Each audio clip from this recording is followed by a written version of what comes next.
knowledge. Ya, knowledge saat ini adalah diantaranya ada tentang materi pubertas, di mana hasil materi ini adalah sebagai bentuk rencana tindak lanjut dari kegiatan yang Bu Neti kemarin laksanakan ya di Jawa Barat Depok ya selama 1 hari penuh. Dan saya harap mudah-mudahan semuanya Bapak Ibu di sini dapat mengikuti materi. Assalamualaikum warahmatullahi wabarakatuh. Waalaikumsalam warahmatullahi wabarakatuh. Saya membawa oleh-oleh dari hasil ini ya Pak, dari hasil prakarya tentang kesehatan reproduksi ya. Namun sebelumnya semangat dulu ya. Takut semuanya.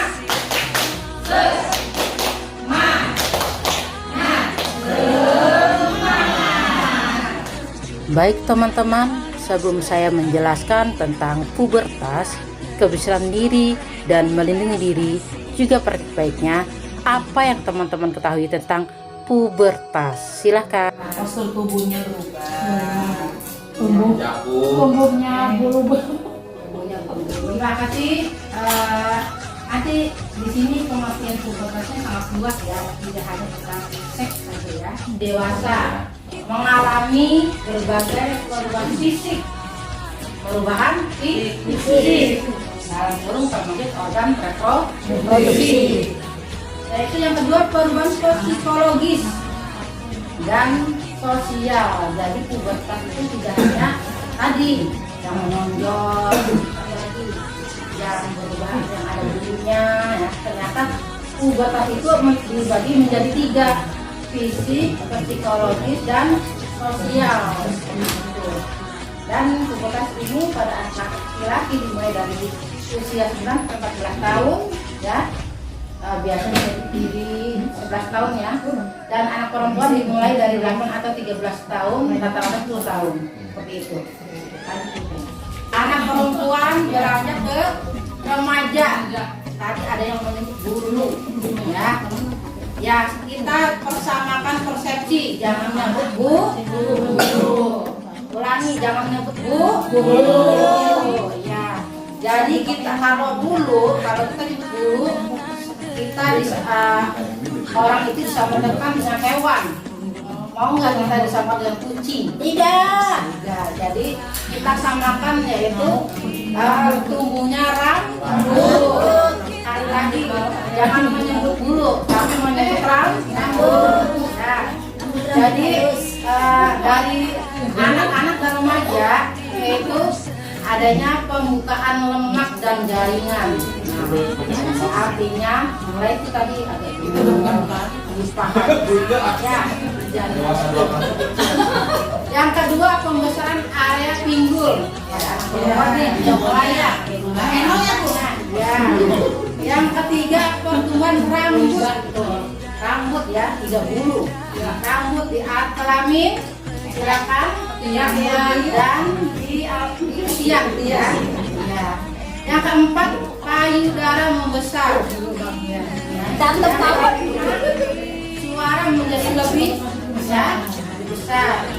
Yang keenam mulai memproduksi sel telur, artinya katakanlah kalau anak perempuan itu bisa hamil setelah mendapatkan haid. Nah, yang ketiga adalah mengalami menstruasi atau haid.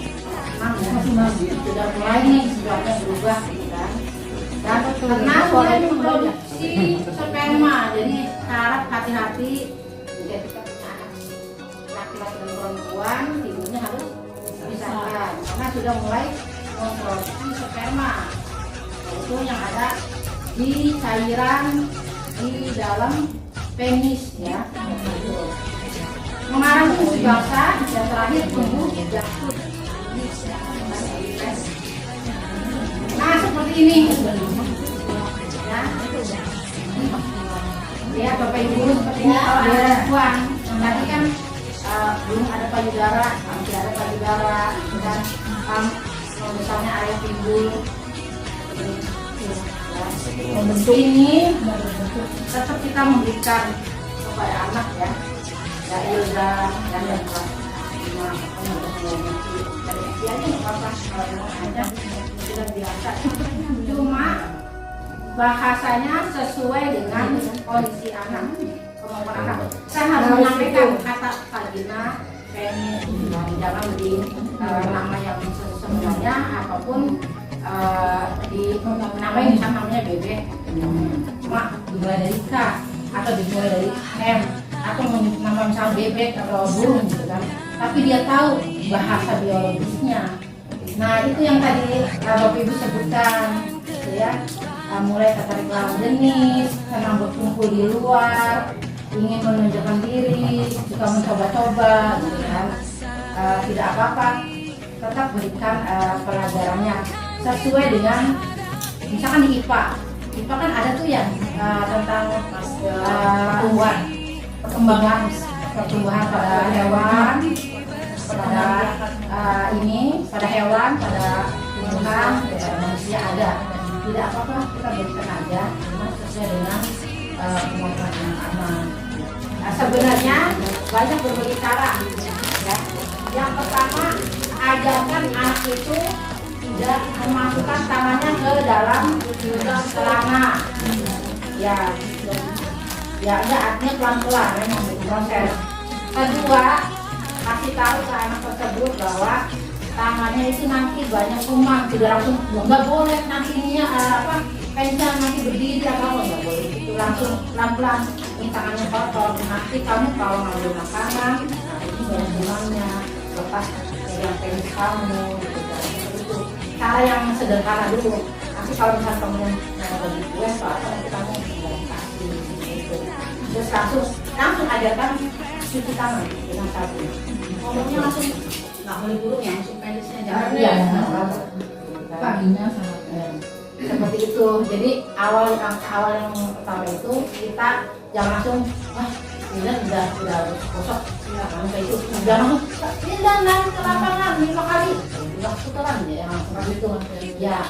Dengan cara ya kecil aja tangannya, ayo lagi ngapain, tangannya kotor gitu, tangan cuci tangan pakai sabun, jadi apa nanti setiap dia lakukan kayak gitu lagi cuci tangan berarti gitu. Dengan kali itu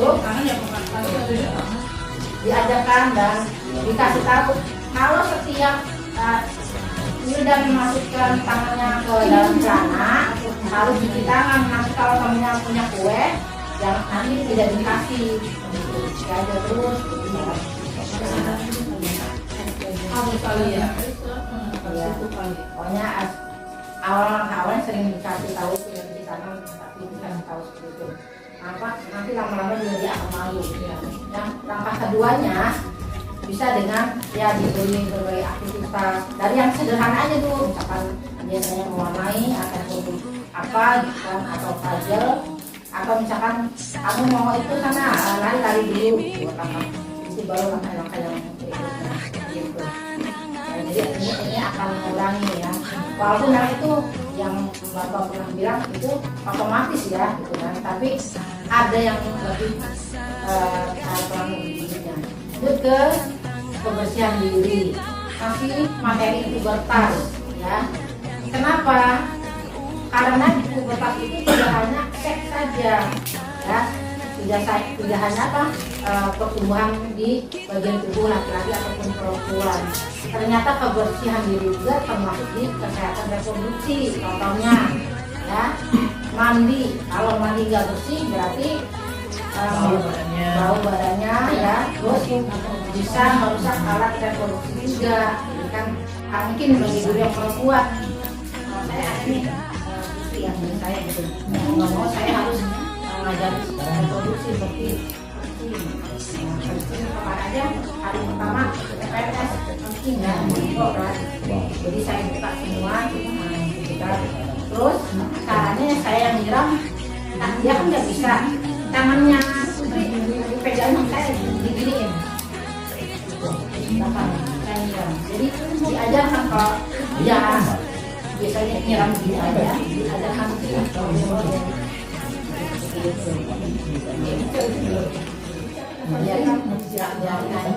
ajarkan ya perlu ya, emang tangan kitanya sambil pegangin tangan.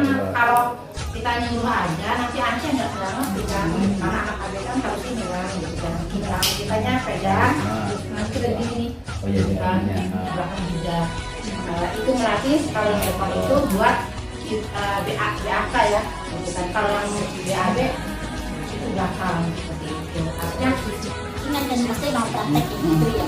Itu kita mesti minta bantuan dari laki-laki apa saya ibunya gitu Ya, ya kalau misalnya Ngomongin masalah buku ya, buat jadinya ini yang begini cuma ini ya iya ini nih ya ini ya ini Pak Asep ya. tangannya gini buat Nih, ini tangan Denny. tangan ini kan nggak bisa Misalkan ini apa penisnya. Nah, gini.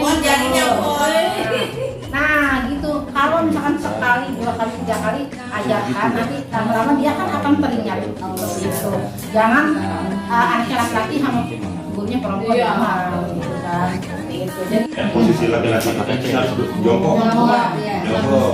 Terus setelah semua keluar, menurut Chef ini juga memang harus ada sedikit dilurus gitu. apa kan?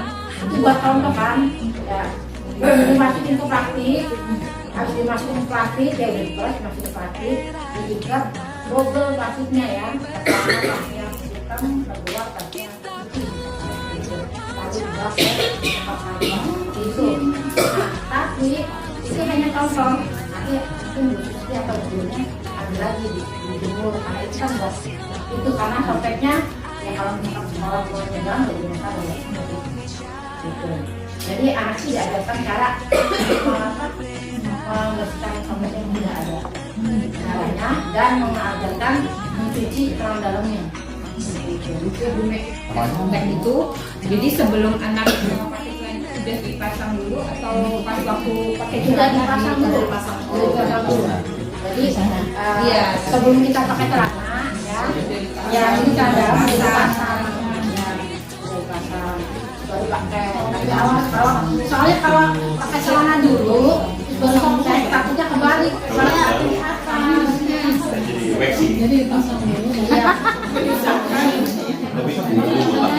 Ya, jadi sakit atau Pak ketarik apanya Bu? tahu anak juga harus dikasih tahu, diberitahu ya bagian tubuh mana yang tidak boleh disentuh. Nah, ada lagunya yang viral ya. Yang pertama mulut, ya. Yang pertama mulut dikasih tahu ini nggak boleh.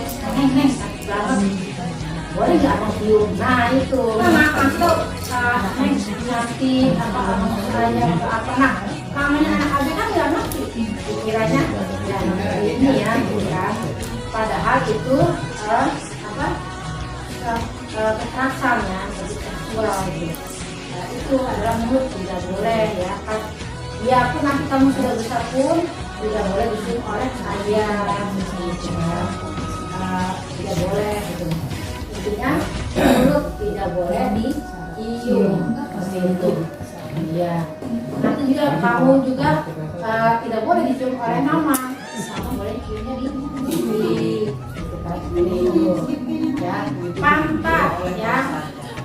di apa mungkin kasih sayang ya. Khawatirkan kan juga mungkin kalau ini fasenya kan udah termasuk dewasa, udah seputri lah, putri maksudnya putri SMA. Nah itu bagaimana? Yang kedua itu adalah apabila dilakukan oleh bapak tapi itu bukan bapak kandung, artinya bapak sambung kan? Iya, makanya ini bukan bapak kandung atau mesti yang sekarang adalah bapak sambung. Bagaimana itu? Itu tadi kan ada orang tua terutama perempuan ya harus punya komitmen yang tinggi untuk merawat menjaga anak perempuannya. Nah, dari siapa? Menjaga dari bapaknya, walaupun bapak kandung jaga, kakak kandung jaga. Nah itu seperti itu. Jadi harus bisa komitmen. Terus yang nanti dari seorang ibu punya kerjasama dengan seorang ayah, dalam artian ayah harus bisa menjaga anaknya juga, itu dalam batasan-batasan apa, misalkan misalnya ke orang lain harus ada yang dilakukan jadi harus ada komunikasi lah antara ibu dan orang tua selalu tentang ini pendidikan seperti ini, dan seorang orang tuanya memang harus punya komitmen yang tinggi. Ya, apapun judulnya, mau apa sambung ya, mau ibaratnya ini tetap aja ibu yang ini yang merawat seperti itu. Ya, dikasih batasan-batasan aja, bapaknya boleh melindungi anaknya karena sayang, dan bapak sambung ataupun bapak kandung ya, karena sayang, tapi dikasih tahu sama ibunya boleh anak kita udah besar, sayangnya harus saya biarkan anak kita boleh kasih kecil boleh. Jadi sekarang saya apa? Kakak, kamu kalau bangun tidur kita apa sebaiknya atau apa nanti ayah kasih hadiah atau ayah ajak jalan-jalan sama ibu, itu jangan berdua, ayah ajak jalan-jalan sama ibu nanti seperti itu, paling diganti dengan seperti itu. Terima kasih. Masih ada yang Masuk apa ya? Gitu kan. ya udah kita diem dulu. Bisa kita Ya udah biar dulu nanti paling gini aja, paling saya diam karena ya paling dengan cara gini ada lagi lagi ngapain kan kaget itu dia makanya saya baru dia diam iya. Nah kalau udah gitu ya udah butuh sengaja di situ gitu kan. Iya, saya nggak ada gitu. Kalau bisa ya Tapi jangan dipangsung gitu. kalau bisa jangan dulu paling ini aja ngomong Haji ngapain Haji suaranya terdengar sama si Haji. Kalau dia nggak dengar agak apa suaranya agak tinggi lagi, Haji ngapain di kita tepuk tangan artinya iya nanti lama-lama dia jangan di kuatan jangan. Dan kalau gitu Di pelajaran agama ada nggak? Ada. Pelajaran agama, pelajaran IPA, pelajaran bahasa Indonesia, terutama program khusus ini ada di rumah. Jadi saran saya ketika bapak ibu sedang membuat bahan ajar atau RPP, misalnya bahasa Indonesia, atau IPA, ataupun agama yang berkaitan tentang kebersihan diri, dimasukkanlah ini pelajaran pubertas kepada anak-anak dan cantumkanlah indikatornya, walaupun memang indikator misalkan apa gitu. Jadi dia setiap mata pelajaran selalu berkaitan dengan anak KBK ya, artinya dia tidak bisa untuk menjaga kebersihannya seperti itu sampai membersihkan alat reproduksi perempuan.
Bapak Kepala Sekolah, rekan guru semuanya yang telah menyempatkan hadir waktunya untuk kita diskusikan praktik baiknya tentang pubertas ya. Semoga ilmu yang didapatkan oleh Bapak Ibu dapat diterapkan di kelas masing-masing, dan semoga anak didik kita bisa menerapkannya baik di sekolah maupun di rumah ya. Begitu dari saya, kurang lebihnya saya mohon maaf. Wabillahi taufiq wal hidayah. Assalamualaikum warahmatullahi wabarakatuh. Waalaikumsalam warahmatullahi wabarakatuh.